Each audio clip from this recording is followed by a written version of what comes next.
Hello there, and welcome to another edition of the Mixtape Podcast, the podcast dedicated to deconstructing the films that we love from a screenplay writer's perspective.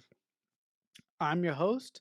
My name is Marcelo Nostroza, and I'm joined by my metaphorical Buddha when it comes to screenplay writing, my dear friend, Dean Stark. And on today's show, we'll be talking about the 1999 film eXistenZ, written by that weird filmmaker that we all love sometimes, David Cronenberg, and directed by him as well. So, if y'all are not really sure about how we do things on here, we just watch films that we love and sometimes that we hate, and we sort of break them down from a screenplay perspective. eXistenZ is a movie that not a lot of people have heard of, and the reason they haven't heard of it is because it's kind of one of those underground movies. Although it wasn't an independent movie. It's just bring it up to someone and they'll be like, I have no idea what the fuck you're talking about. They kind of swept it under the rug, which is so disappointing because I actually fucking adore this movie. Yes, it was written and directed by David Cronenberg. Now, some people might be sitting there listening and going, I know that guy. I know the name, but I don't know what he's kind of done. So just to give you a little bit, some of his movies that he's done Scanners, Videodrome. Videodrome is probably his biggest one to date that you might know him of. Movie people will. Like mainstream people will go, what's Videodrome? The Fly with Jeff Goldblum, he did that. I'm sure you guys know that one. The Dead Zone, Cosmopolis, that really fucking weird one with Robert Pattinson that I personally did not understand 2 inches of that movie. And the new one, Crimes of the Future, which is kind of like body horror. Which we will cover on the show, sorry. Yes, we will. Which, did you know that David Cronenberg actually made Crimes of the Future in 1970? And he made it again in 2022. Did you know that? No, I did not know that. Wait, He's already made it. So he did it again? Probably because when it came out in 1970, again, it kind of went undetected, and he wasn't David Cronenberg back then. Like, he wasn't like who he was, and so I don't think many people knew about it, and maybe he didn't have the effects that he wanted to use, and maybe it was low budget, and maybe he just really likes the story and went, you know what, I want to do this again. I have a name behind me, I have a budget behind me, I want to do it again. I'm pretty sure that's why he did it. Okay. So, eXistenZ, 1999, written and directed by David Cronenberg. Video game designer Allegra Geller has created a virtual reality game called eXistenZ. After a crazed fan attempts to kill her, she goes on the run in an attempt to save her game. Now, if anybody knows David Cronenberg, they know that he's weird as fuck. That is not a bad thing. That is a good thing because he thinks outside of the box. And so this is definitely a David Cronenberg movie. This is not a movie that, Steven Spielberg would do, George Lucas. This is not that. This is a David Cronenberg movie, and nobody else would dare do this movie because it is so fucking weird. This movie I loved because I am a gamer, and anybody that's seen it or wishes to see it after this, after they listen to the podcast, it is, for me, the direction in which gaming is going, because you can see it already. You can see the virtual reality thing come out. You can see it connecting more to our brains and our brainwaves. Like, you can see that David Cronenberg, what he was writing, he probably thought, oh no, this is just ridiculous. But I do think that this is where gaming is headed. I don't agree with it. But I think a lot of people will get on board with it. But anyway, let's start. So the opening scene. I love the opening to this movie because you're in it straight away. You're instantly introduced to the main character, which is Allegra Geller. She's a game designer. You know her job. You know that, when she starts talking, she's kind of shy, kind of introverted. Sets up the plot within the first, 2 minutes. He starts talking, this guy that's... I don't know, they're in like a church. It's like a church setting and there's like an audience, and he's introducing the game designer, which is Allegra Geller, and he's talking about a new game she's designed called eXistenZ. And so he starts talking about it. He goes, okay, this is a new game. It's never been played. It's brand new. You guys are kind of going to be like the beta team. So you're gonna test it out. You're gonna see how it goes. You're gonna see if there's any glitches, and then we see the game consoles. So the game consoles are really interesting to me because they kind of gross me out because they kind of look like deformed boobs. Like do you get that? The game design, it kind of looked like a deformed boob. No, actually, I didn't get that. I think the game control pad. I think the game control pad looked like an aborted fetus, right? Oh Because my god, you are fucking dark.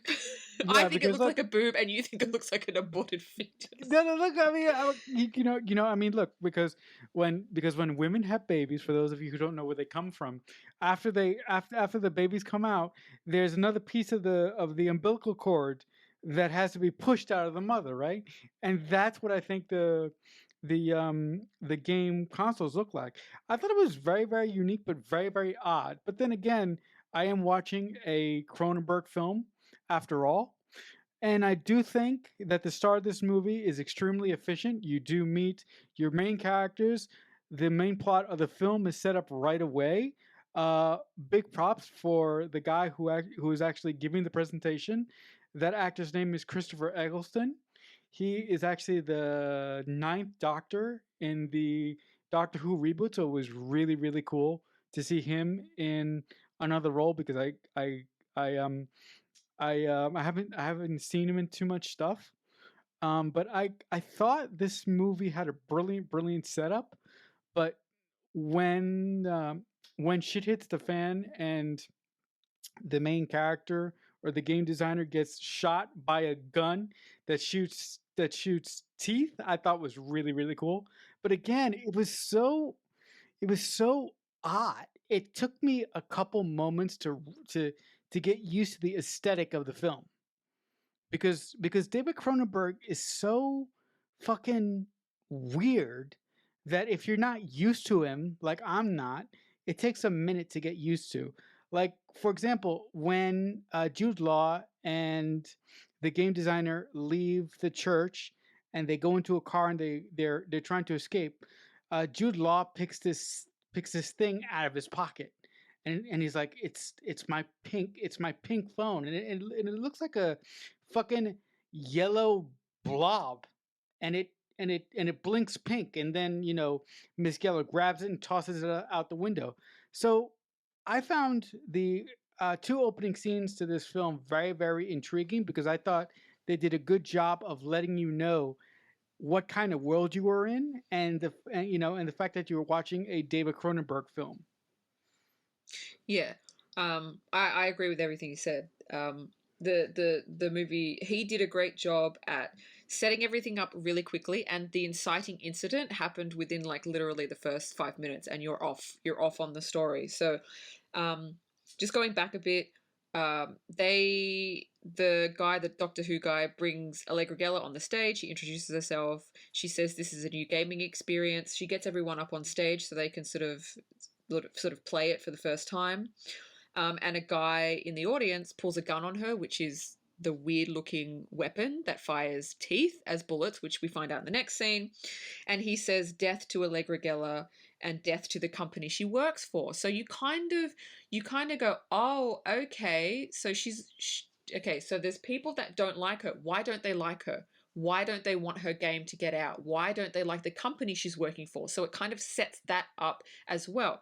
So her and Jude Law, who plays a character called Ted Pikel, he is basically the kind of nerdy security guard that works there.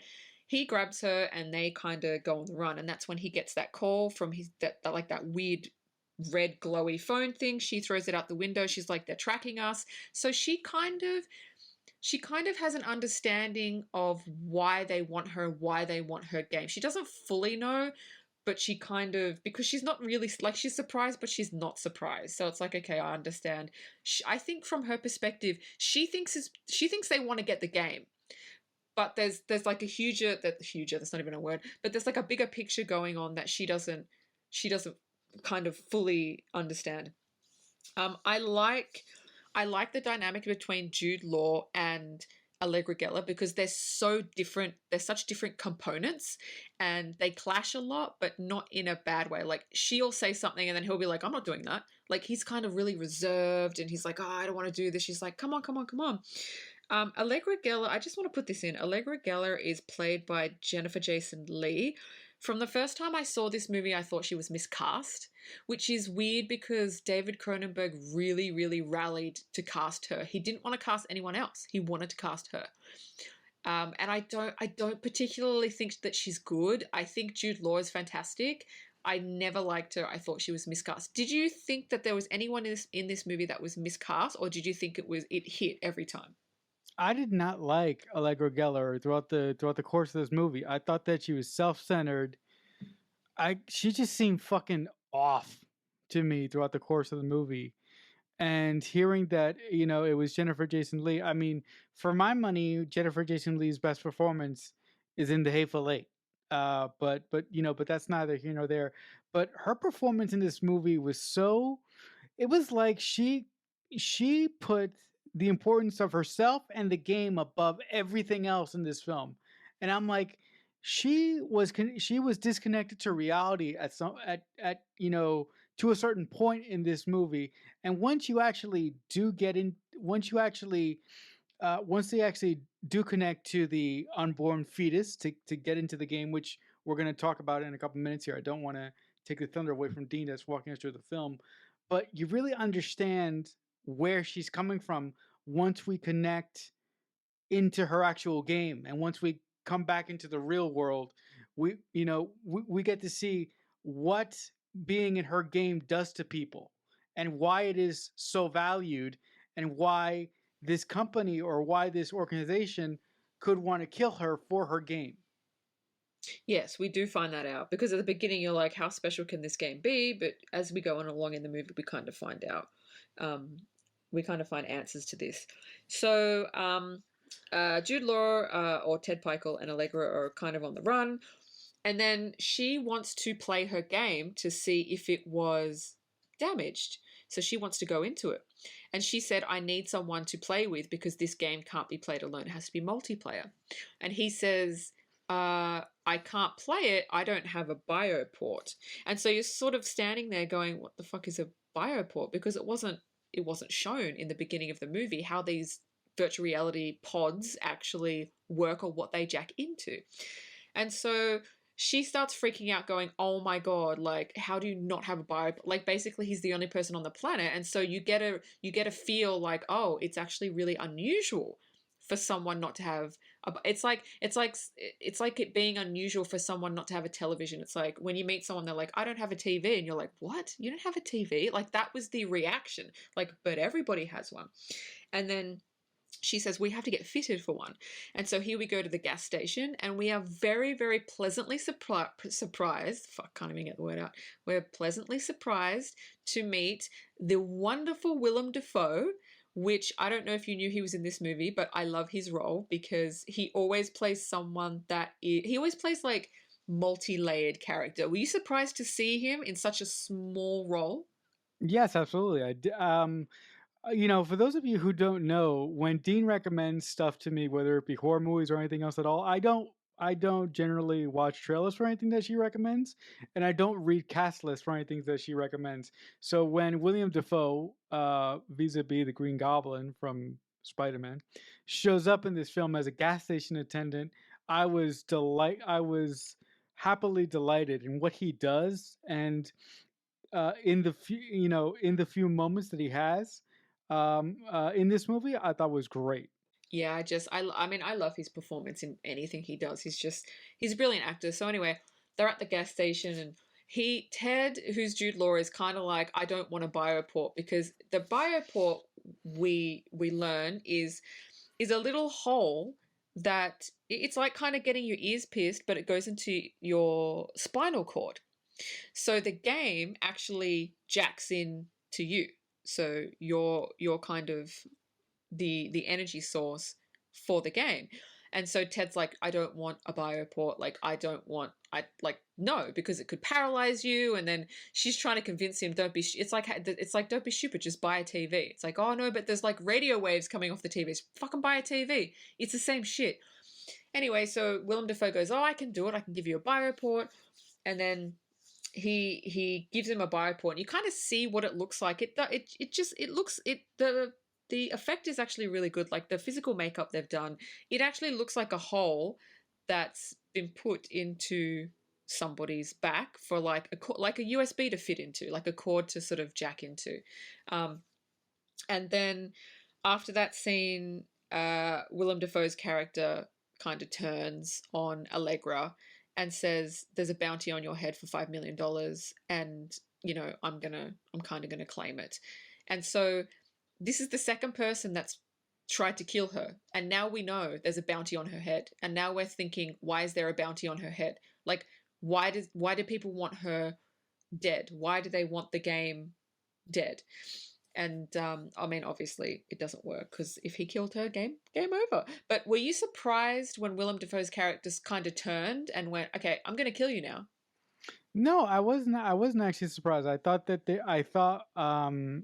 well, I personally thought that William Dafoe was going to be a good guy, but the fact that he turned on her and wanted to kill her was kind of shocking, because when we first meet him, he mentions to Jude Law's character that Allegra saved his life because of the game that she created. He found a new appreciation for his life. So the fact that he turned on her so fast doesn't really make, I mean, it makes sense from a screenplay perspective, but then again, it doesn't, because of what he said previously. Yeah. But I just want to say something about the plugs. They actually the effect actually reminded me of a dirtier version of the Matrix plug, Oh but yeah. Yeah. instead of being at the base of the skull like the Matrix plug, this one was at the base of the spine. Also, I really liked how when Jude Law first got the plug, it swelled up, and Oh yeah. and every time you want to hook into the game, they have to put Vaseline around the plug.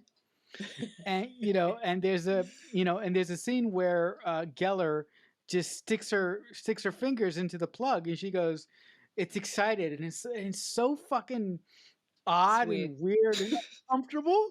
But Yeah. but that's David Cronenberg, right? um Yeah. um I'm sorry for jumping all over the place, but that's what jumped out at me as far as Geller's character and the reasons why uh, people want her dead, I guess. Yeah, look, as soon as he gets the bio port fitted, or the USB port, for people to sort of connect it with, she's like, "Cool, let's play the game now." And he's like, "Now?" Like, it's just she goes, "Yeah, it's fine." The thing that I don't know, it every time they showed it, it grossed me out. Every time she put the cord into his back, it just grossed me out. It was just like, ew. Like, it didn't look great. There was no blood or pus or anything. It's just like that port, and the port, I don't know, whoever designed this shit, like, it looked so organic. It didn't look like a HDMI cable or anything. It looked organic, like you said, like a placenta cord. And put it in and turned it, and I was like, oh my god, like, it just looks gross. It fucking grossed me.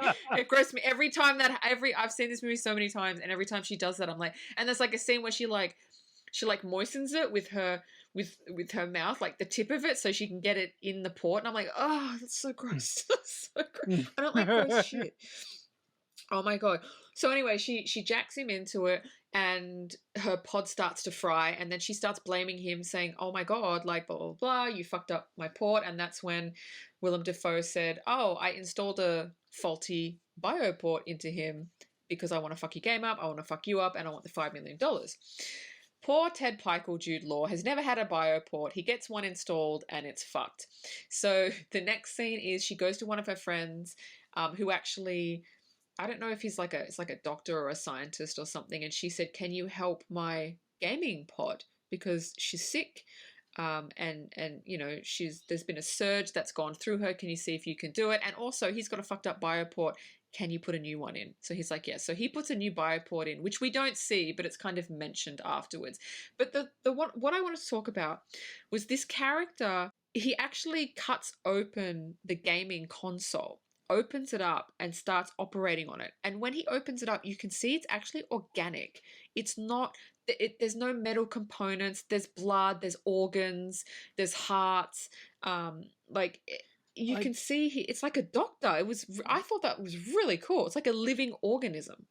yeah, it's cool, but that begs the question: how the fuck did how like what year are we in? How did Geller create this thing? Like, is she's a game designer, but she also has to be some kind of like doctor or something, because how did she create something like this? No, Like, but she didn't create the pods. The company she works for oh, created the created the pods. pods. She just Okay. created the game. Okay. So somebody else created the pods. Okay. Yeah, yeah. So the corporation she works for created the pods. Okay. So the other thing that I really loved that he put in here, and as a gamer, I did appreciate it, is when the operating on the sort of pod is done. I think it's Jude Law when she brings it back to the hotel room, and Jude Law says, "Where does the battery go?" And he was just being a smartass, and she said, "You are the battery. It runs off of you. So if you've got energy, it runs faster. If you're sluggish, it goes sluggish." And I was like, "Oh my god." That is so. You are the energy source. You're the battery. And that's what makes me think, fuck, man, this is where I'm telling you, this is where we're headed. There's going to be bioports. The games are going to jack directly into our spinal cord, directly into our mind.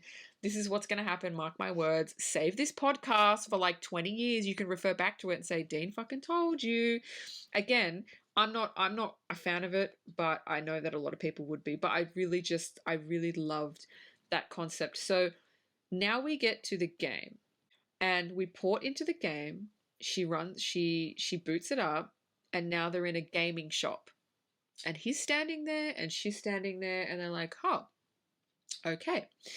So they're looking around and they're kind of not sure where they are, even though she designed the game. It's kind of like, because there are a few times in the game where she doesn't know what's going on.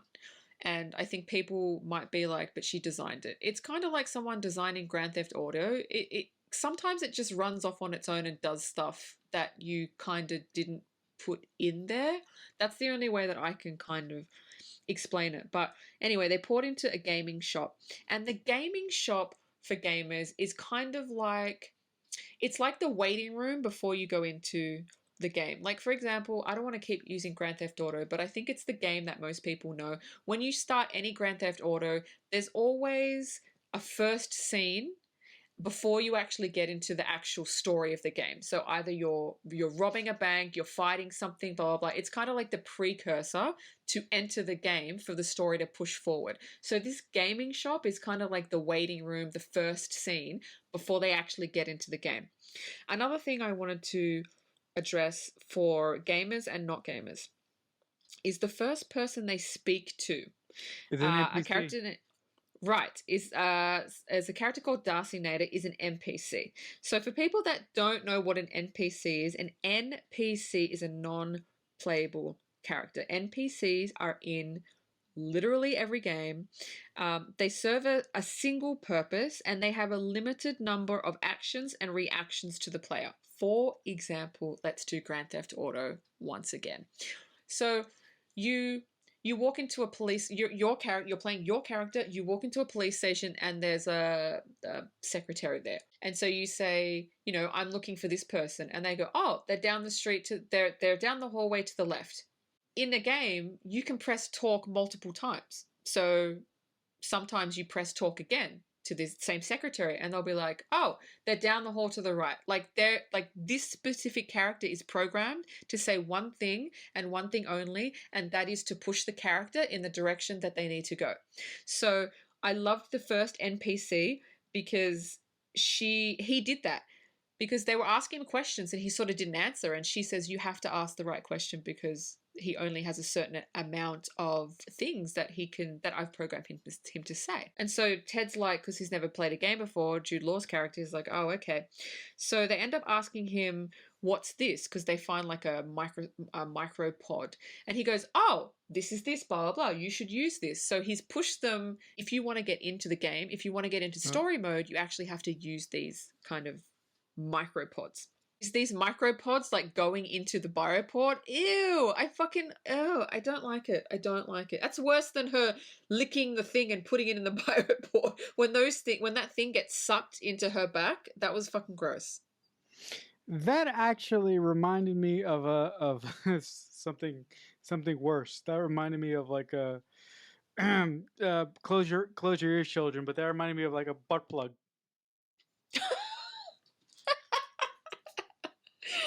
Oh, I didn't get that in my mind. I just want to make a quick note about the NPC when they first go into the sort of the cutscene introduction to her game.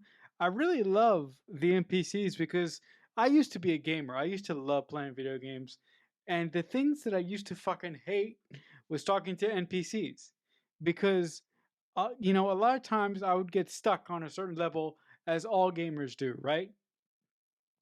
And I would get so frustrated that I would walk up to the stupid fucking NPC guy and I would think that he would give me different information to get me out of this level and to get me unstuck and to get me moving on to the next point and to get me to move on to the next part of the game. But he often didn't. And I just, kept roaming the same level forever until I quit or I got out. So that first part of when they entered her game really, really made me smile, specifically because they talked to the NPC and David Cronenberg wrote NPCs right because that's how they act. Yeah, I don't think I've ever had. Look, maybe there have been moments in my gaming life where I have had trouble with an NPC because I've gone up to one and they're like, oh, just go here and go there. And I'm like, oh, okay. And then I go here and go there and there's nothing. And I'm like, then I go back to him. And I've tried it because sometimes they do say different things. And so I press the talk button. It's like, no, go here, go there. And I'm like, are you going to fucking. I went here and I fucking went there and there's fucking nothing there. And so I'll be in a fucking loop and I'll be like, what the fuck? They don't. The thing is, the NPCs, sometimes they give you specific information. Sometimes they don't. So, for example, this NPC is saying, go here, go there. But what I'm not getting is when I go here, there's like a code on a wall that I need to get. And I'm like, oh, okay. So sometimes they're annoying because they're not specific. But in Grand Theft Auto, you can beat the shit out of them, which I normally do. I'm like, yeah, you don't want to tell me where to go? I'm going to beat the shit out of you. So I do. And in Grand Theft Auto, a side note, you can also beat the shit out of almost anybody in Grand Theft Auto. You can rape hookers. You can do all sorts of. Can you? Yeah, of course. Wait, no, you can't. Yeah, you can. You can't rape hookers. Are you kidding me? I've played every Grand Theft Auto and that has you can sleep with hookers. Like you can go to like a strip bar. But I've never. Yeah, okay, like I think yeah, you can sleep with them. You can't rape. Oh my god. That would be so awful. Can you imagine? It would be awful, but can you imagine if in a game, like in Grand Theft Auto, you could do that? There would be so much uproar. I remember, let's just fucking divert for 1 second here, like we always fucking do. In Red Dead Redemption 1, I think it was the first one, there was a cut scene. It wasn't even a playable scene. It was a cut scene of one of the asshole cowboys. I don't know if he might have, it looked like he was just having sex with the girl. He might have been raping her. I don't know. But there was like, you could see like boobs and stuff.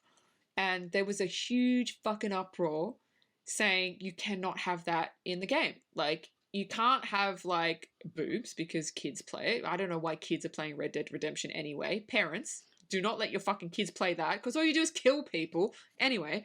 And yeah, but I think more so it was like, can you take like that rape scene out because it's disturbing. Now I know the cutscene they were talking about.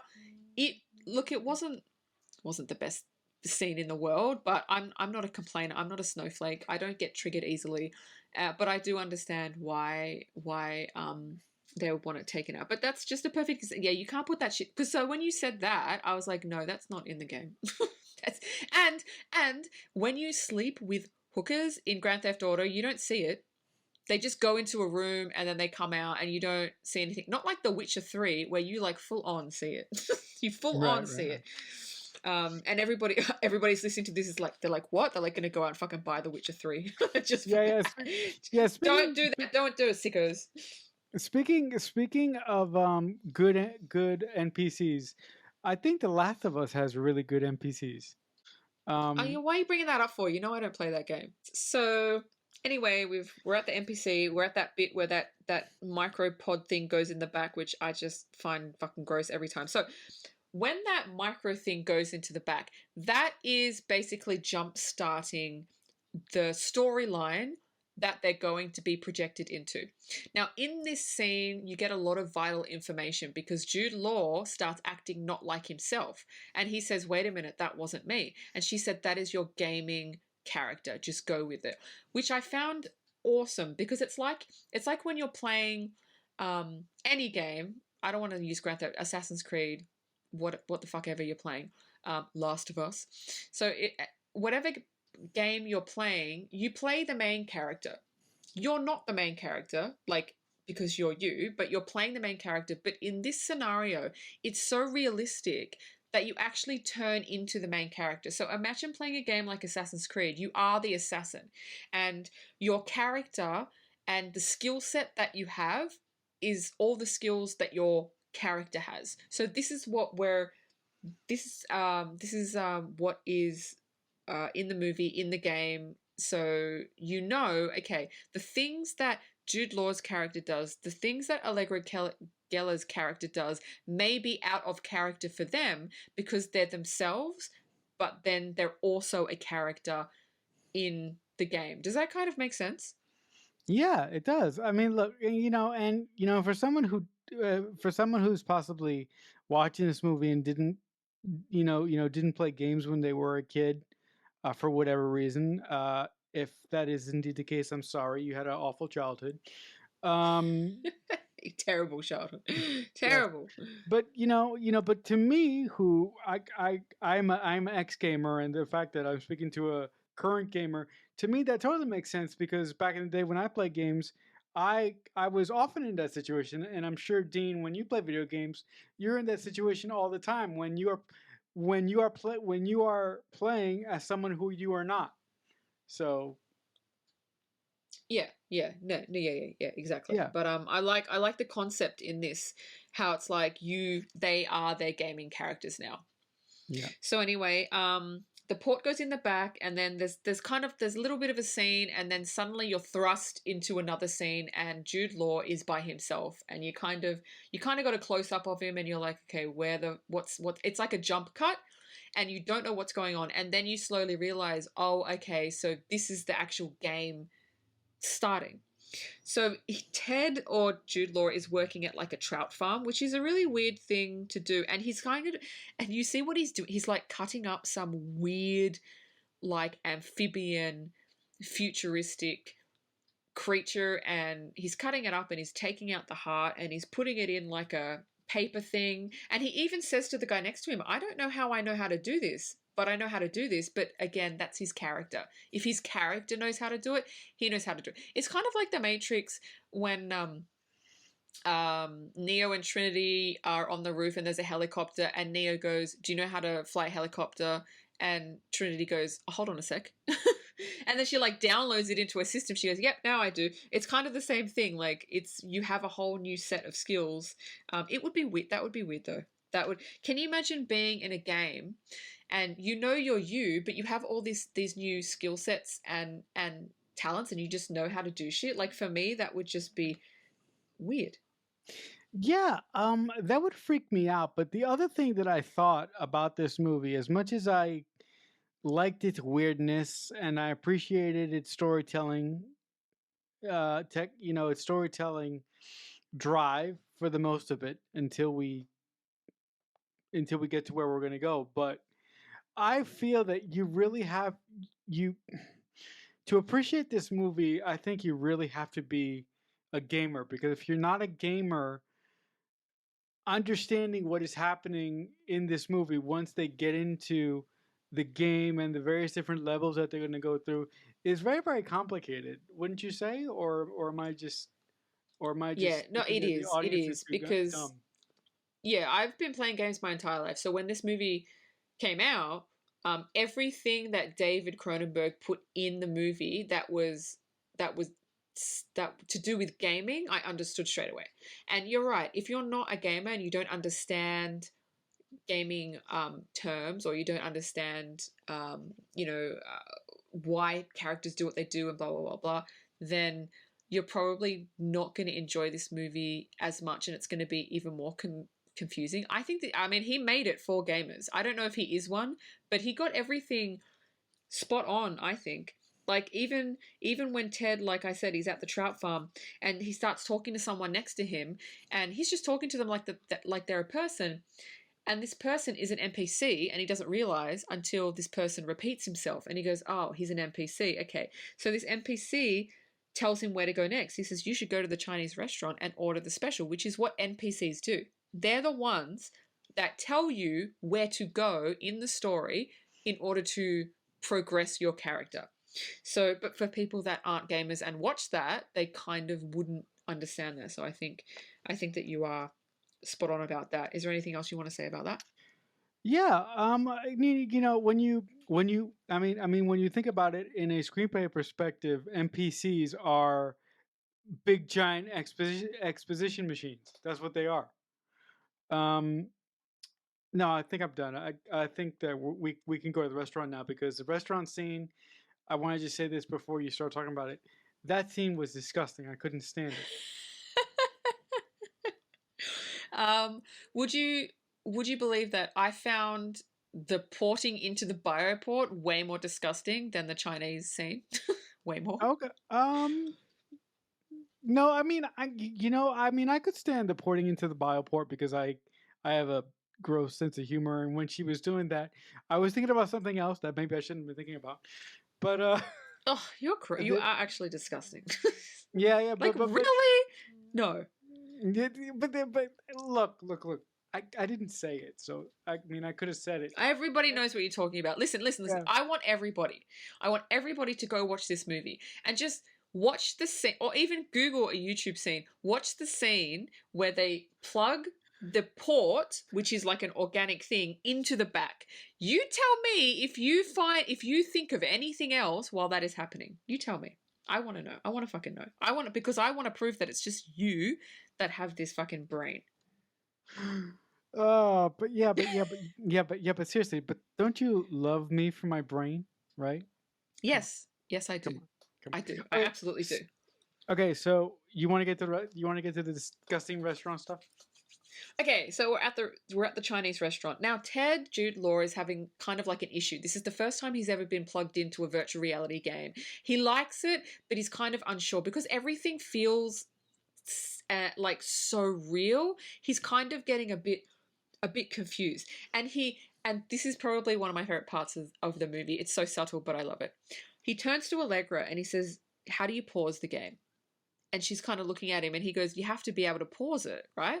And she said, "Well, yeah, but why do you want to pause it?" And he goes, "No, but I want to pause it." And then he literally just stands up out of nowhere and says, "eXistenZ is paused."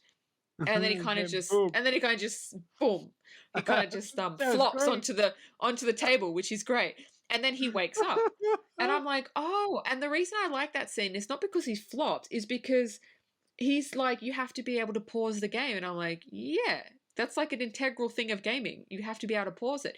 And maybe some people watching this movie or that have seen this movie would be like, "But how does he know that?"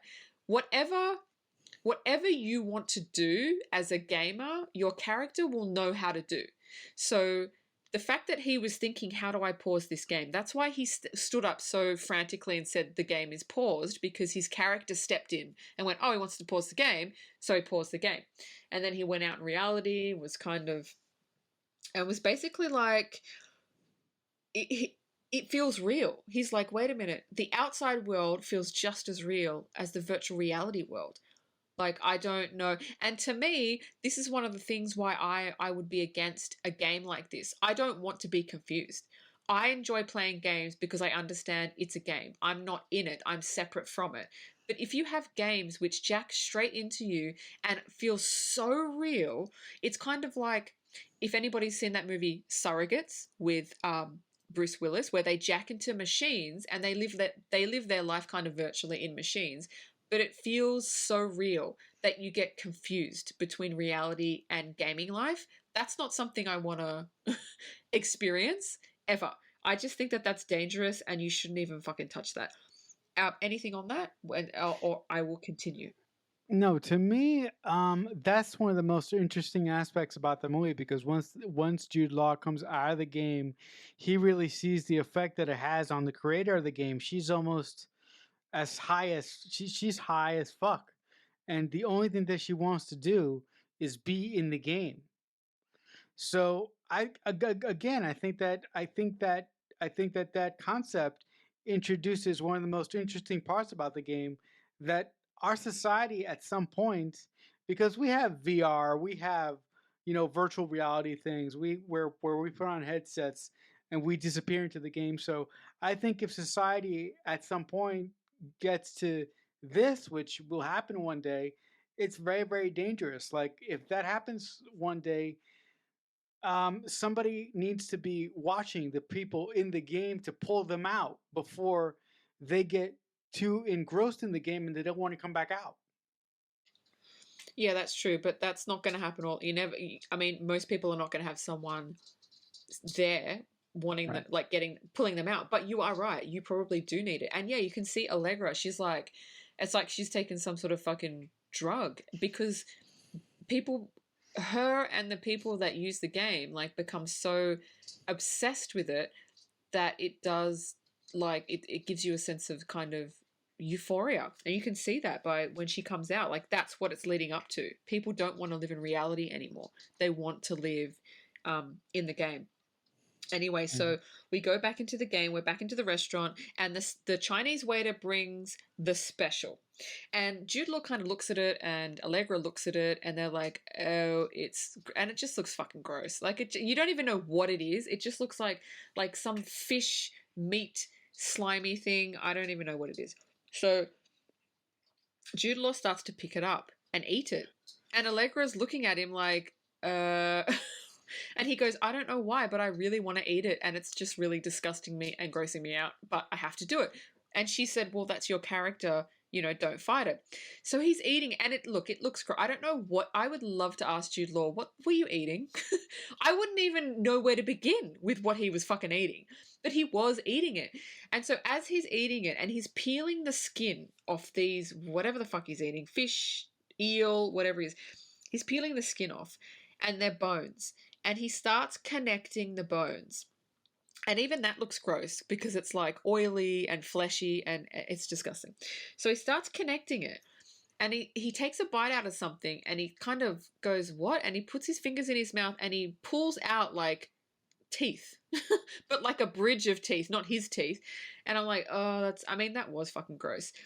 And he goes, oh, what's this? And you look down, and he's actually made the gun from the beginning of the movie, that weird weapon that guy had that shot Allegra with the tooth, that was the bullet. So that's the gun he's made. And you kind of go, oh, so that's kind of like a setup and payoff. And you're like, oh, so the gun is actually from the game, and maybe somebody's made it.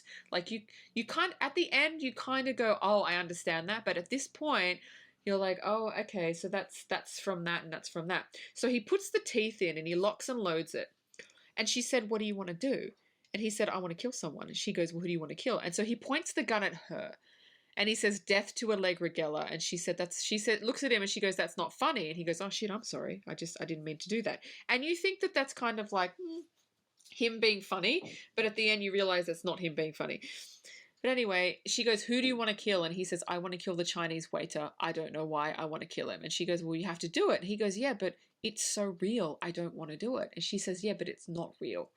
And he was like, oh, yeah, okay. So this very, very lovely Chinese waiter comes up and he goes, how was your food? How was the special? And then he just fucking, Jude Law clocks him one with, with the gun, shoots him like multiple times in the face. And if you look at the face, it's obviously a prosthetic face and it's not real, and it looks like something from David Cronenberg's movies. Like it's kind of like body horror. It looks gross, but also it kind of does do the job.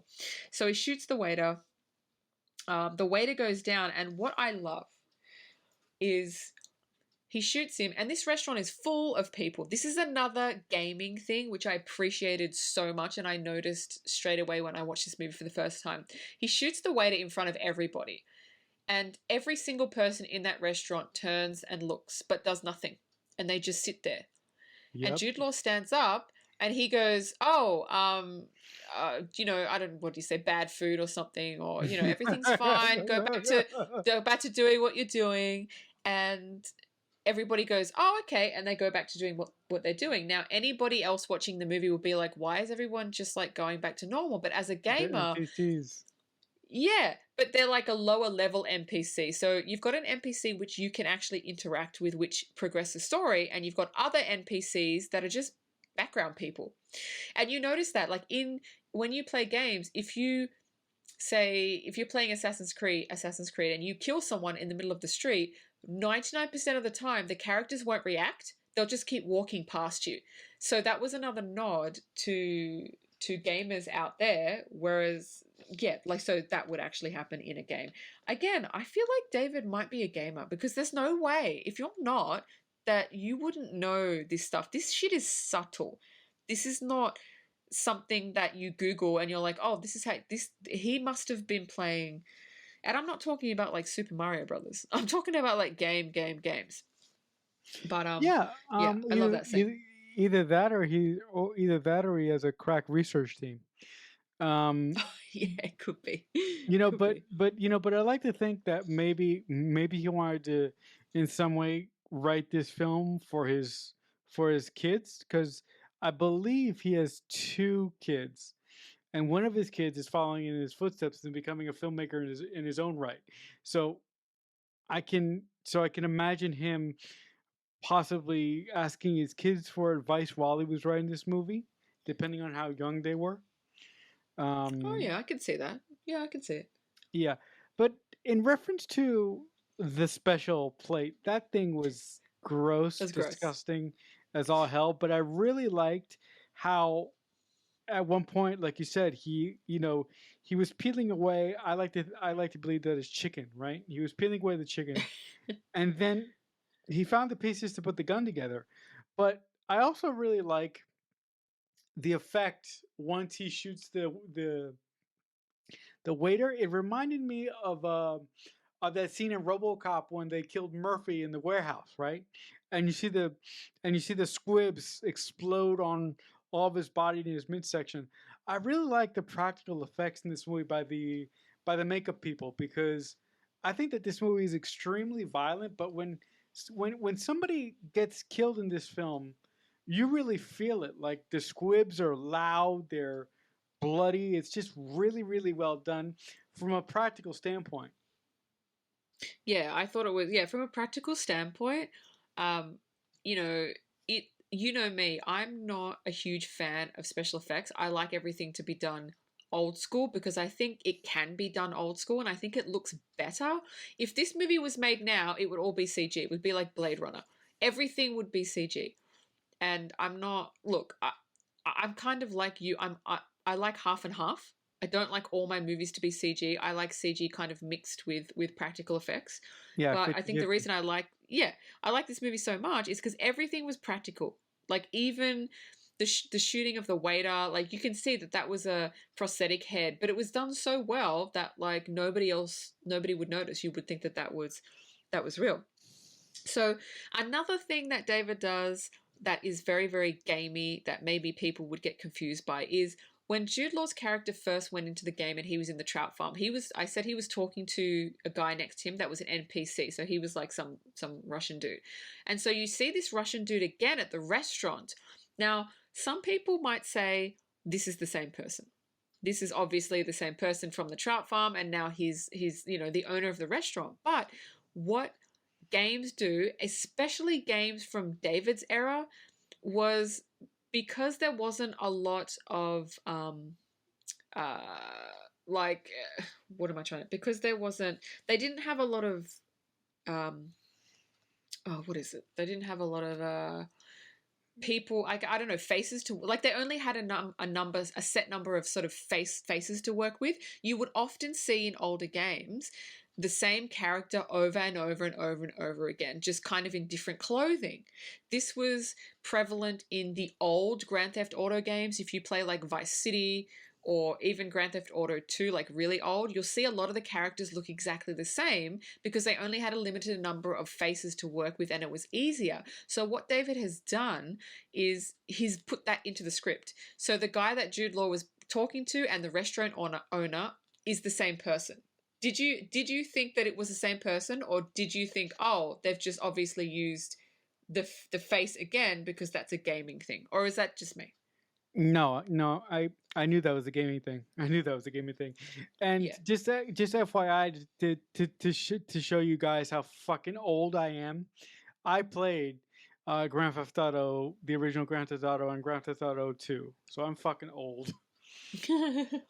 Yeah, so you know exactly what I'm saying. Yeah. I didn't even really know how to explain it. I'm like, but yeah, they only had a set number of faces Yeah, to work with.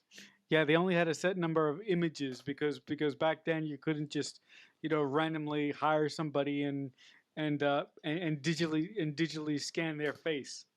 Yeah, You know. exactly. So I love that. That was kind of a little nod to gamers as well. So in this scene, the restaurant owner takes Jude Law and Allegra Geller out the back, and he basically gives us a little bit more plot pointing, a little bit more story, and basically says, you're an undercover agent. So Jude Law's character is an undercover agent that works for a company called Cortical Systematics.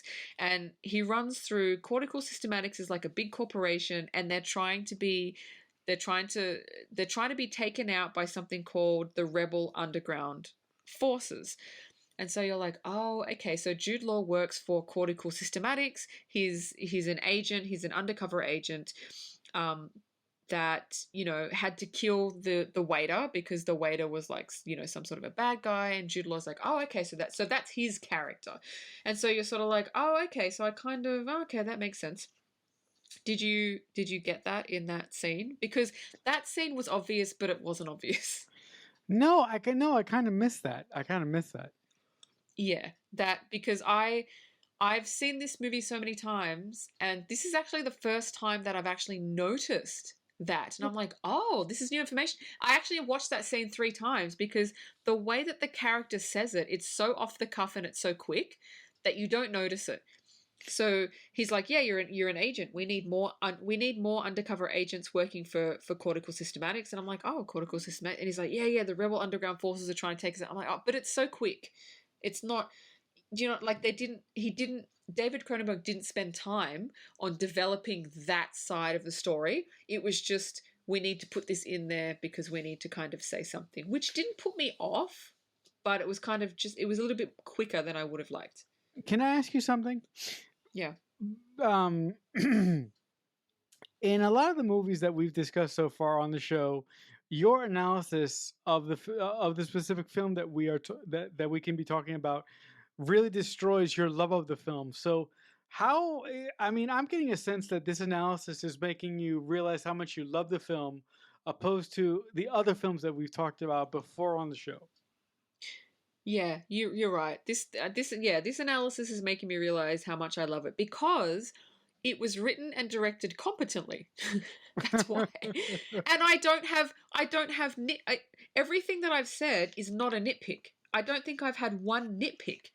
It's just kind of going over, why David wrote this the way that he wrote it and how good it was. Like, that's a testament to his screenplay writing and his directing. When I have no nitpicks, it's a fucking rarity. Yeah, and I mean, just to confirm, I mean, Dean is a very, very, very astute audience member when she really wants to be. And if she sees a flaw, even within me, she'll point it out right away. So, uh, as you know, as Yeah. attested on this podcast, every time I make a mistake. Uh, but that's Yes, cool. yes. That's cool. That's the way she is, and that's why I love her. But yeah, no. I just wanted to ask that question because we've been sitting Mm. here and I'm like, damn, this analysis must make her really realize how much she loves the film. So I just wanted to see if that was true or not. Yeah, I'm actually finding things that I've never found before in this film, and it's making me love it even more. But again, from a gamer's perspective, if I wasn't a gamer, I'd be like, "What the fuck? This movie fucking sucks." Yeah, But yeah, from a gamer's perspective, it's all fucking awesome. yeah. And if I wasn't an ex gamer, I probably wouldn't be able to understand half the shit in here. Exactly, exactly. Yep. So the next scene after that, after we find out he's an agent, he works for blah blah blah blah, we actually get some more information that conflicts with the information we just got. So we go back to the gaming shop, which is where we first started, and we bump into another NPC, um, because they're looking for the guy that they bumped into in the very first scene of the game, Darcy Nader. They're looking for him because they need more information from his NPC. And so the guy that's working in the shop goes, "Oh yeah, I know where he is," and takes him out the back, and Darcy Nader's dead, and he's strangled by like the gaming pod, like placenta, um, cord thingy, and you're like, "Oh, okay."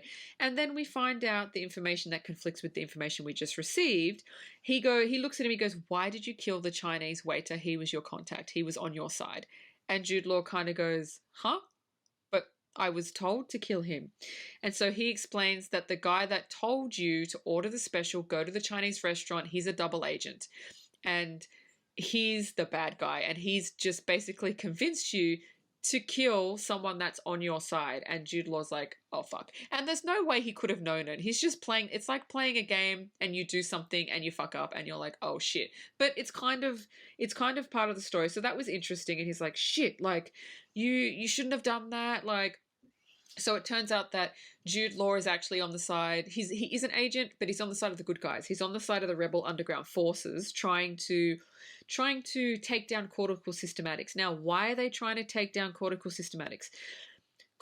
Now in the game there are gaming pods, and cortical systematics makes the gaming pods, and the rebel underground forces are trying to take down this corporation because they don't like what they've done with the game. They don't like where it's going, kind of like reality imitating art imitating reality.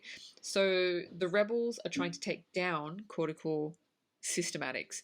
Did you pick up on that, or was that just me? No, no, I got that too. I got that pretty much from the beginning. Even that guy that even at the beginning of the film when I had no idea why that guy shot Allegra, I really really started to get that because once I mean even in the beginning of the film, we saw the these placentas being hooked up to these people, and I'm like, this is not good. And I'm like, and no, and I was like, I bet you there's going to be an organization in this film that fights against that and goes after Allegra. I started working that out in my head, maybe 7 minutes into this movie or something like Yeah, that. yeah. So the next scene after that, after he's been told all this stuff, and he's just like, "Oh fuck," um, we we go and we need to find a pod. So Allegra. Now they didn't. I didn't like this part because you literally go from a scene where this guy has said, "You work for the good guys. You killed one of your own," and then it switches to they're back at the trout farm, and Allegra says, "We're supposed to be looking for something," but I feel like that information should have come from the NPC, and as an audience, we should have heard it. He should have actually said, "You need to find this pod, jack into it, and it will give you all the information you need." But we didn't get that. I don't know why he didn't write that in, because that's something an NPC would do. Did you notice that? Because I didn't like that switch up, because I didn't know why we were back at the trout farm. Like, why are we there? How did we get there? Like, the story didn't push us that way. So what the fuck is going on?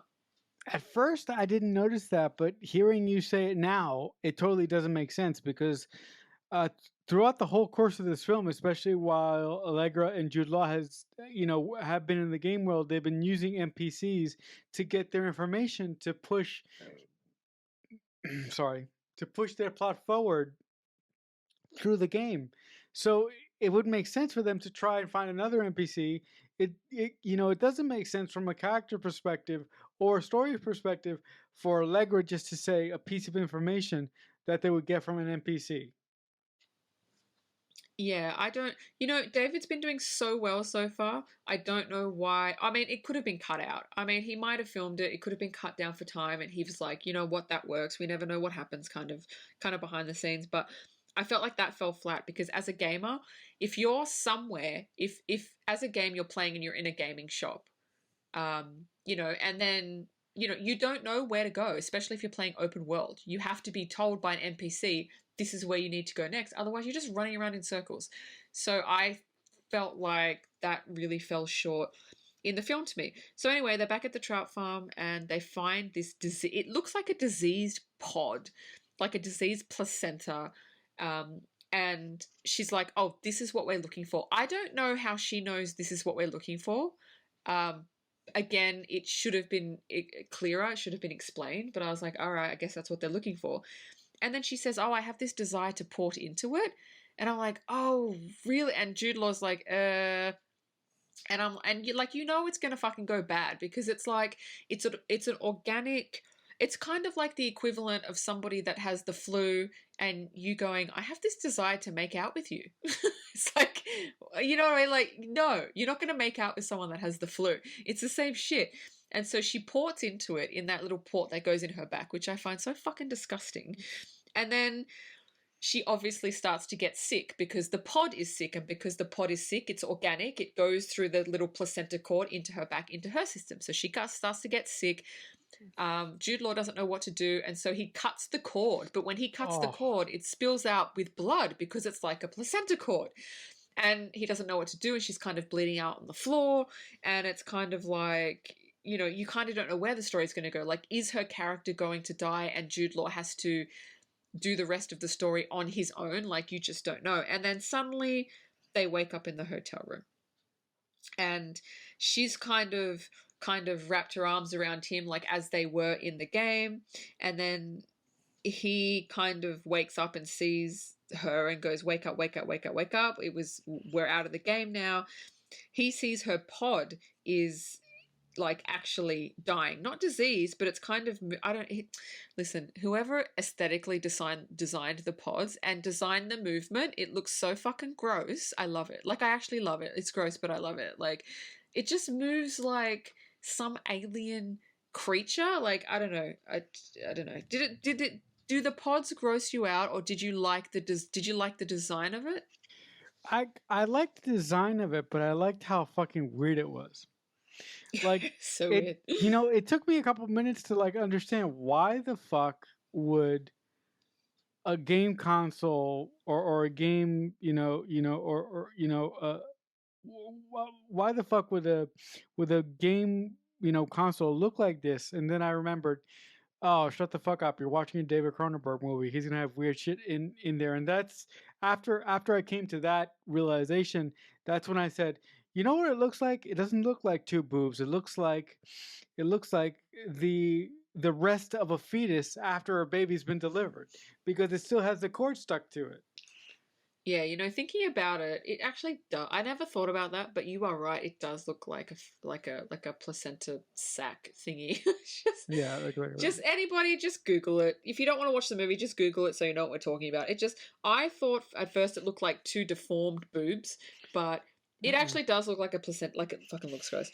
Anyway, so they're in the hotel room. The pod is dying. They wake up, and then there's like explosions outside of the window. There's ammunition. There's fire. What is it, like bullets? Sorry, that's what I was trying to get at. There's like bullets coming through the window. Bullets, and an army guy fucking crashes in, and it's the same guy that was the shopkeeper in the gaming store that took them to Darcy Nader's body. And again, another tip of the hat to, same person playing multiple roles. So he crashes in, he's like, you have to come with me, you have to come with me. And then Ted looks at him, or Jude Law's character looks at him and goes, wait, that's the shopkeeper. And Allegra's like, what? No, wait, we have to go. And he's like, but that's the shopkeeper. And then they kind of run outside. And he goes, no, I think we're still in the game. And that's when you go, oh. So it's kind of, at that point, you've kind of merged reality and the game, and you don't know if they're awake, and you don't know if they're asleep. And so you go, oh, I thought they were out of the game, but they're in the game. They're still in the game, which I thought was really, really cool. And then the guy that they went to like operate on the pod from before, he comes up and he wants to kill Allegra Geller, and you're like, oh my god, somebody else wants to kill her? Fucking hell. So he tries to kill her, and he said that he installed a faulty bioport in Jude Law's character, and I'm like, poor Jude Law's character never had a bioport, and the two he's had installed are both fucked. Like, I felt bad for him at that point. And so Allegra kills him. And then Jude Law says, wait a minute, what if this isn't the game? What if it's real? And she said, but it has to be the game, right? And so she starts getting confused. And he's like, but what if it's not? Like, we don't know. Just because that guy's the shopkeeper, like, you know, and you're kind of, I'm kind of sitting there the first time I'm watching it. I'm like, what the fuck are they? And then before I go on, before I explain what happens next, did you like that scene? Did you like the fact that it was kind of like reality and gaming merged? I was actually waiting for the scene because the way the story was going, I was like, these people are going to get confused, and there's going to be a point in the movie when Allegra and Jude Law lose their minds, and all they lose all touch of actual reality, and they start to ask themselves questions about where they actually are, whether or not they're in the game world or whether they're in the real world. And also, I think that's what brings home the major pushing point of the movie, and why this organization wants to kill Allegra. Because if gaming keeps going, if gaming keeps progressing like this, you're gonna have a million people like Jude Law and like Allegra who are so immersed into the game that they're playing that at some point they're gonna forget what's the game and what's reality, and that's when the trouble really starts. Yeah, exactly. And it messes with you mentally because you become addicted. And I like this scene because it was a payoff to the setup before. The setup in the previous scene was when Jude Law paused the game and he came out and he goes, wait, this is real. This is real, just as real as the game. And so you get a gist of, you know, you can't, there's no difference between the game and reality. So in this scene, for me, it felt like a payoff because they'd set it up already, because Jude Law had already said, this feels like the game. And so did you catch that, the setup and payoff? Yeah, I got it. I got it. I knew you would. I knew you would. I knew you would. I got it. So anyway, after there's kind of there's like fucking bombs going off everywhere, and they're standing there like, is this the game? Is this not the game? Did you kill someone? Did you not kill someone? I'm like, maybe you should have this conversation not where there's like bullets flying. I don't know. That's just me. No, But anyway, no. That wasn't just you. I was saying the same thing. I was like, run! What the fuck are you standing there for? I know. But then we get kind of like the plot twist where Ted kind of turns and his personality turns, his mind shifts, and you know, he's got a gun and he points it at her and he says basically, you know, he's been her assassin. He's been the one that's been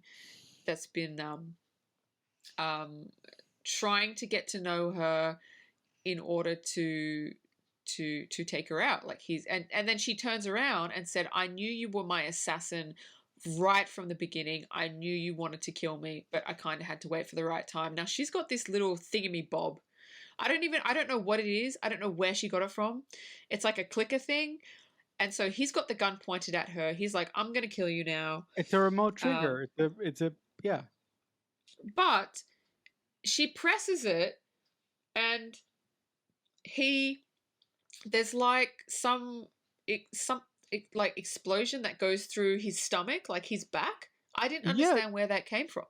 No, because remember, there was a scene early on when she used one of those butt plug thingies. Well, they're they're not Fucking hell. they're they're they're not butt plug thingies. They're like little mini versions of the game controller thing. And remember when she said, "Oh, your port is infected, and I have to close it up for a while." That's when she put the little bomb charge in his port. Did we see that? Yeah, we saw it. It Shit. was it was really quick. Yeah, I didn't see that. We I've saw seen this movie like 20 times. I've never seen that. No, we saw it. We saw it. Oh, fuck. Um yeah, so that explains why she has the bomb trigger, and when she blows it, that's why the explosion starts from his little port and bursts his stomach and fucks up his entire back. Yeah. Okay. I totally fucking missed that. Yeah, it's a butt Um, plug bomb. That's what it is. like, I don't know. I don't want to.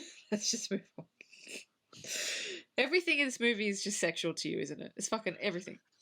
except the one thing that should be sexual, which is the gaming pod, which to me looks like a boob, but to you it fucking doesn't. So we are on separate pages, my friend, with all this shit. But anyway, we'll move on from this. So anyway, when Allegra kills Ted, she stands there and she's on her own. And she's kind of turning around and she goes, "Did I do it? Did I win? Did I do it?" And then you're going, "Did what?"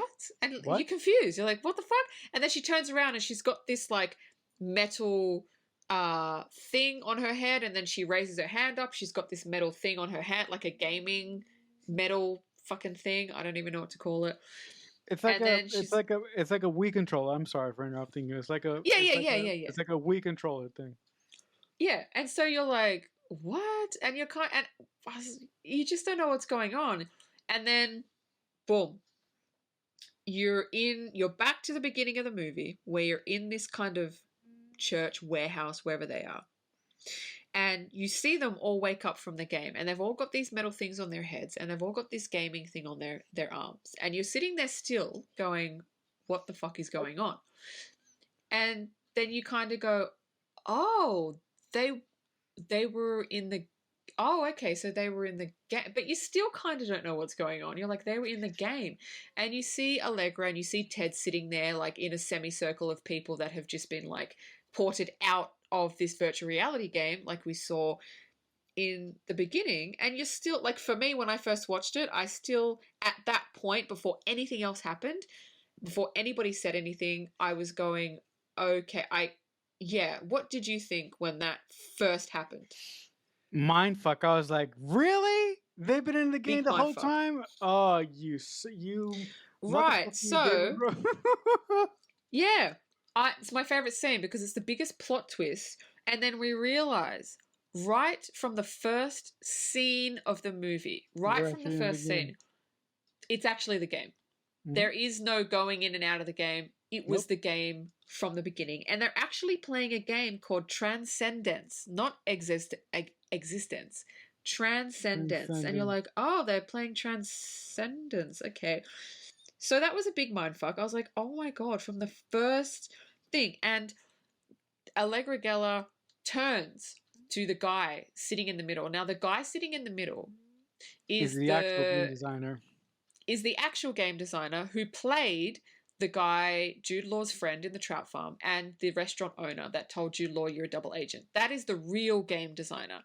And Allegra looks at him and says, "Thank you for letting me play a game designer." And you're like, "Oh, what?" What? Like, and then Jude Law starts talking in his beautiful British accent. And I'm like, "Oh, good." You know how I feel about Americans, British English people doing American accents. It fucking just kills it for me. So I was really, really happy that he was using his accent, and I like the fact that David asked him to do that because it I can't even say that word. Differentiates. It's that one. It's a hard one to say, between him game character and him real life. So I loved that. And every single person sitting in that room that has just been in the game was a character in the game, including the Chinese waiter, Willem Dafoe sitting there, and he even said, "Oh wow, my game character died pretty quickly," and you're like, "Oh my god!" And you just look at them all, you're like, "Oh, he was him, he was her, she was her," and you're like, "Oh, that is so." Like, I don't know. I thought that was so fucking cool. And then, do you have anything else more to add to the mindfuck that we've No, just been pulled actually, into? no, actually, the twist and the mindfuck, the M Night kind of twisting. Although I'm not comparing Cronenberg to M Night because that's unfair. Cronenberg is better than M Night. Um, Here's the thing, though. I really, really enjoyed the twist, the reveal that they were playing the game from the beginning. What I don't like is the very end of the film, where Okay, all right. We're going to you get want to to that. get We're to going to that. get to that. We're getting to All that. right. Okay. Before we get to the end of the film, one of the other things I like that David did was at the beginning of the movie, you have this assassin with this gun that's made of bones that shoots teeth. Now, in the game, Jude Law's character from this really nasty, like, special he gets in the Chinese restaurant, he makes the gun with the teeth. Now, that right there should have shown you that the whole thing was a game, because that gun is only in the game. So, Oh my God, that's right. Holy shit. right? Right? So, and funny thing is, this was the first time I've ever picked that up. I was like, oh, we should have known. Because, yeah, totally should have known. And that was a little like, oh, we're in the game. We've always been in the game. Smart writing from him. But anyway, so everybody kind of disperses, and the game designer is talking to the host and basically voices his concerns that the story that they just played had a lot of anti-game and anti-game designer themes, which was not his doing. Basically, with his game Transcendence, is when you jack into it, it kind of goes off of you and your thoughts, your desires, your feelings, and it integrates that into the game, which to me is not a fucking good thing. Can you imagine if, like, serial killers or, like, depressed people ported Oh into my games? God. Like, it would just make things even worse.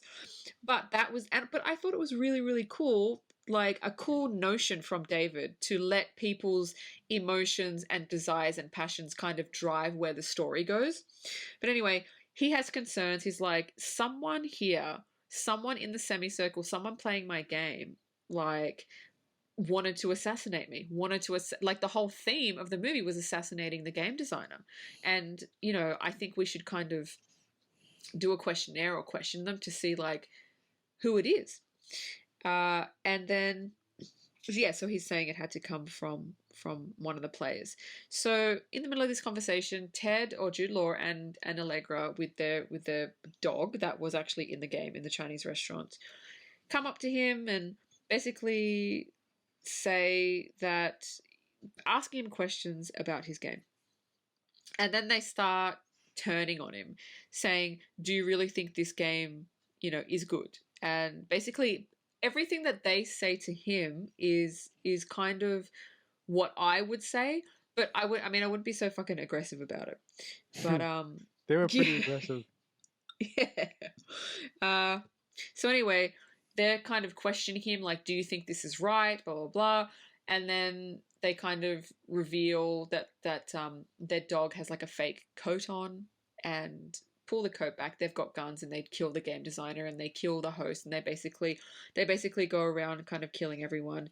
And they go to leave, and the guy that played the Chinese waiter, he's kind of sitting there, and he looks up, and they raise their guns to him, and he kind of puts his hands up, and I know you said you don't like this bit. I love this bit.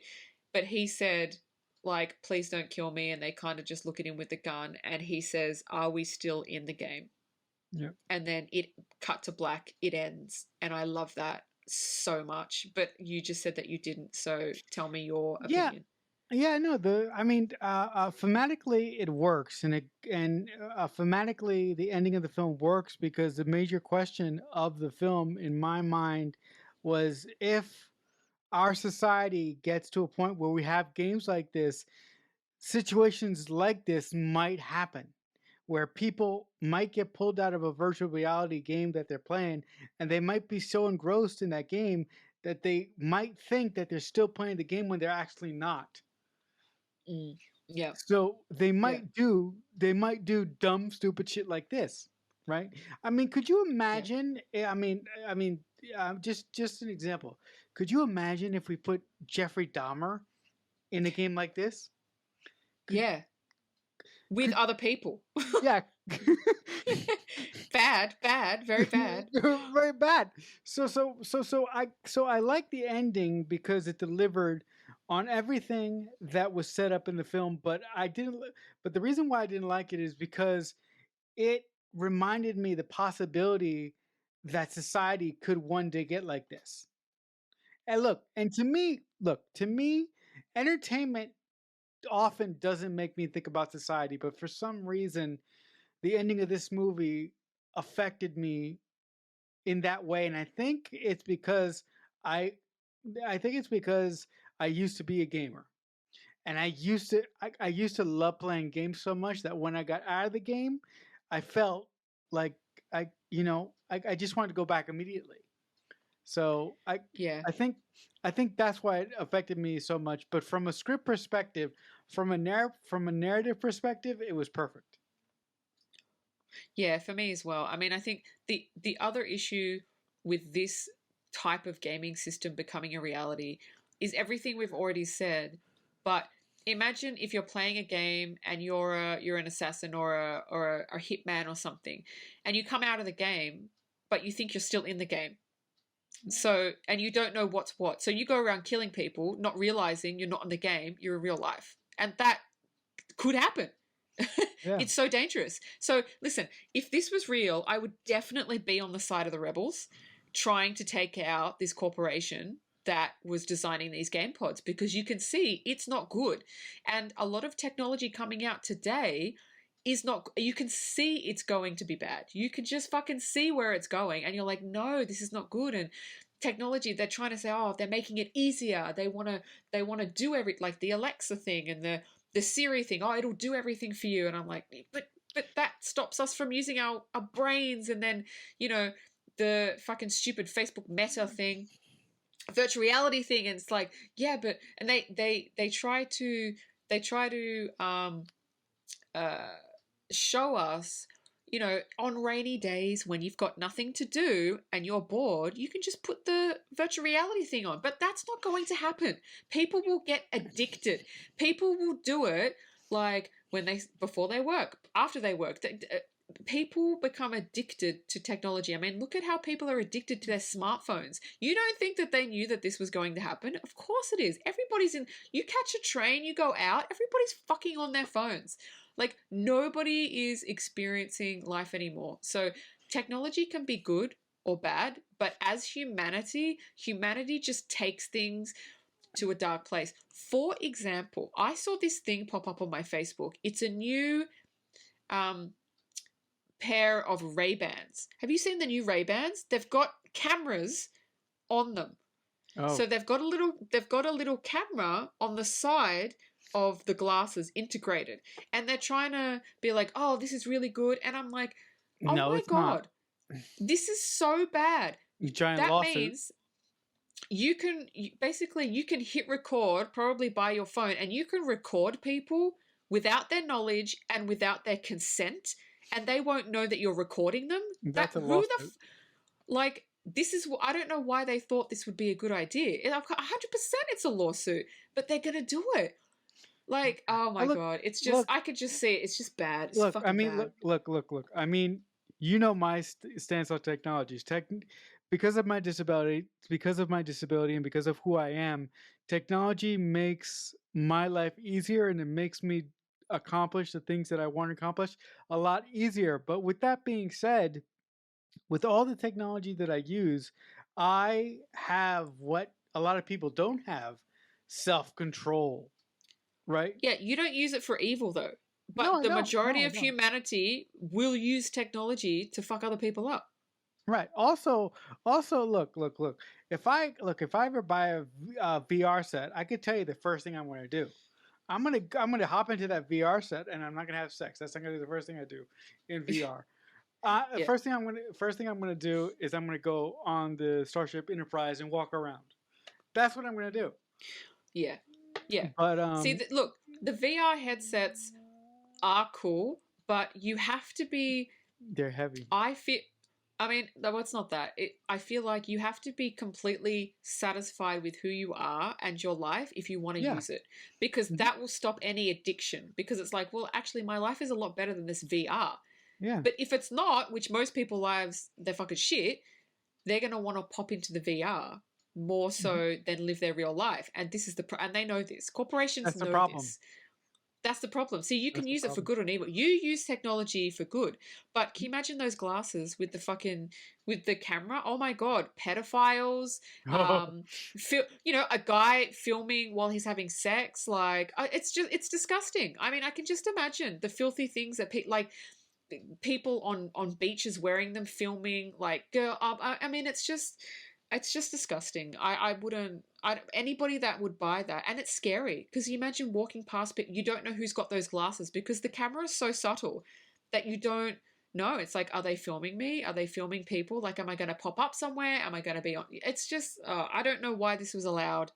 It's fucking disgusting. I'm so against. I'm not against technology, but humanity is not ready for most of the technology we have because they use it for villainous purposes. They all fucking do. look, and look. I just said that I use the technology to better my life and to make the things I do easier. But I'm not gonna lie. When I was a lot younger, I used technology for not above board purposes. But I'm past that now. I'm a better person now. But still, I can completely see where you're coming from, and I think that if humanity doesn't get better, it's going to get to a place where things like we saw in this movie and those glasses will exist. Yeah, exactly. I mean, anyway, Yeah. so that is the end of the movie. That is the end of the discussion about how technology evil. Sometimes, well, it depends on the person, but Okay. Okay. humanity is largely fucked. Okay. Here we go. Here we go. Here we go. I will. Yeah. I will be the optimist of our friendship, like I often am. Technology is largely bad. Okay, but technology can be great if it's put into the right hands. Yeah, exactly. It's like guns. Yeah. Guns are not bad. It's the people that use them that are bad. Yeah. Of course they So are. people are trying to say, oh no, look, I'm all for gun control. We don't have guns in Australia. We don't have shootings of schools. We don't have any of that. I'm not going to say to someone you can't have a gun. I'm not going to judge anyone for having. It's not my place to do that. But if It's the you person. don't, yeah, stop judging the weapon and judge the person that's using it. This is the problem. It's the people, not the actual product. And on that public service announcement, I think I think that brings an end to this crazy, wild, wackadoo edition of the Mixtape Podcast. If you had fun, I hope you come back Excuse next me. What time. about my trivia? Oh my God, I did it again! Oh my God! You know what? I'm just going to boot you from this podcast. I just do it by myself because you're losing a lot of brownie points with me every fucking time. You forget That's about my twice. trivia. I did it Jesus twice. Christ. Now, Oh my albeit God! I don't have much trivia because trivia on this movie was so fucking hard to find. So, Oh look, I my don't have much, God! but it is what it is. It is what it All is. right, go Yeah, ahead, you go, get, go, yeah. go. God, I can't Fucking believe I did hell. that. Fucking hell. God, you always try to cut my shit out. Always. I'm going to cry. Okay, so trivia number 1. This is David Cronenberg's first original screenplay since Videodrome in 1983. He should write more. He is a great he's a great director, but I think he really knows character and he really knows arcs, story arcs, character plot point. He really does know. So I don't know why he doesn't write more. Here's the thing. Here's the thing with people like David Cronenberg who write wholly original stuff. It's very hard to write wholly original good stuff all the time. So that's why I don't think he writes, and that's why I don't think he releases as many films as he would like. And the other thing is that David Cronenberg he's an acquired taste, just like Yeah. knowing you and loving you, my dear friend, is Yeah. David Yes. Cronenberg is a very uh, um, acquired taste, and I don't think a lot of major studios who do nothing but reboots and who do franchise bullshit these days are interested in the latest David Cronenberg film because it's going to be nothing. It's going to be nothing that they want. Well, they weren't even interested back in 1999 because the studio, who escapes me, had no faith that this movie was going to do well. They didn't like it. They didn't do any publicity. They released it in limited amount of theaters in America and in Canada, and that is why the movie completely bombed. Nobody knew what it was, and I just find that is so disrespectful as a studio to have someone like David Cronin or any fucking director make a movie and say, you know what, we don't like it, it sucks, we'll put it in cinemas because we said we were going to, but we're not going to do any, and this is when David Cronenberg was David Cronenberg. Like, he wasn't a fucking nobody. And let me tell you, he was fucking pissed. He actually left that studio because fuck you. This is why, again, I don't want to rant, but this is why I have issues with studios, because they are fucked. No, the other thing about his newest film, Crimes of the Future, he self-financed that. He well, see, there you go. See, he yeah, couldn't even. he Is that because he couldn't get the money? I believe so. I believe so. Wow. Wow. Studio but wouldn't even give fuck. That's fucked. But on with your trivia. All right, I've got one more trivia because, like I said, trivia was difficult to find on this one because it's such an obscure movie. Nobody knows anything. So Jennifer Jason Leigh, who played Allegra Geller in the movie, she actually insisted on keeping one of the prop pods with her at all times while she was filming, even took it home with her to strengthen the bond between her character and the pod, which I thought was really cool. Because she did. She had in the movie, you see she's like, it's her baby. It's like she's given birth to this pod. It's like more important than her fucking life. Placenta, not pod. Placenta. Yeah, okay, placenta. Booby placenta. Come on, it even has a fucking cord. No, but in all seriousness, I could see that because Jennifer Jason Leigh has been known to be a method actor, and method actors do shit like that all the time. Yeah, okay, so that is the end of my trivia, and feel free to close this out. All right, guys, so for a second time, that brings this edition of the Mixtape Podcast to a close. I just want to say thank you guys for listening to us talk about many different things, including this magnificent indie, great, disgusting, interesting film from the master of weirdness, David Cronenberg himself. But just in case you're thinking about coming back next time we will discuss one of my favorite films from childhood. Mine the too. last hers too. Oh no, we're doing another childhood movie. Oh fuck. Oh fuck. Oh my god. This is you. You keep choosing childhood movies and you keep fucking it up for you. Do this on purpose. I know you're trying to fuck this up for me. You're not gonna fuck up The Last Starfighter for me. You're not gonna do it. I'm not gonna allow it. You're not gonna do it. No, but do you seriously think I'm trying to fuck up our childhood? I'm still scarred by the first episode that we did. Yeah. I don't think you're trying to, but I think you're doing it. I am not. I am. Oh my god. Anyway, with that, for next time we'll be covering the brilliant '80s film, The Last Starfighter. So brilliant. Which so great. Actually, The Last Starfighter would work today as a reboot of that film would work today 100% because the gaming landscape is so much more prevalent today than it was back then when it was initially made. So no, that's true. And let me tell you, this is going to be controversial. I don't give a fuck. I prefer The Last Starfighter over any of the Star Wars movies. So there it is.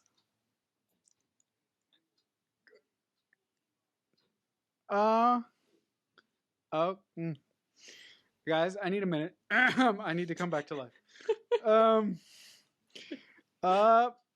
All right, fuck it. The show's over. See you guys. Are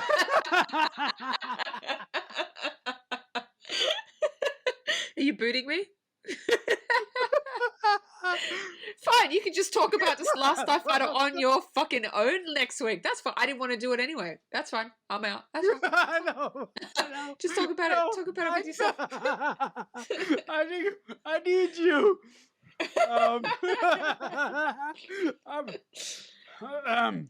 All right, guys, no joke. Thank you so much for listening to our conversation this week. And until next time, as I often say, if someone is kind enough to ever make you a mixtape, that must mean that they truly love you. The Mixtape Podcast is a Balloonhead Productions presentation.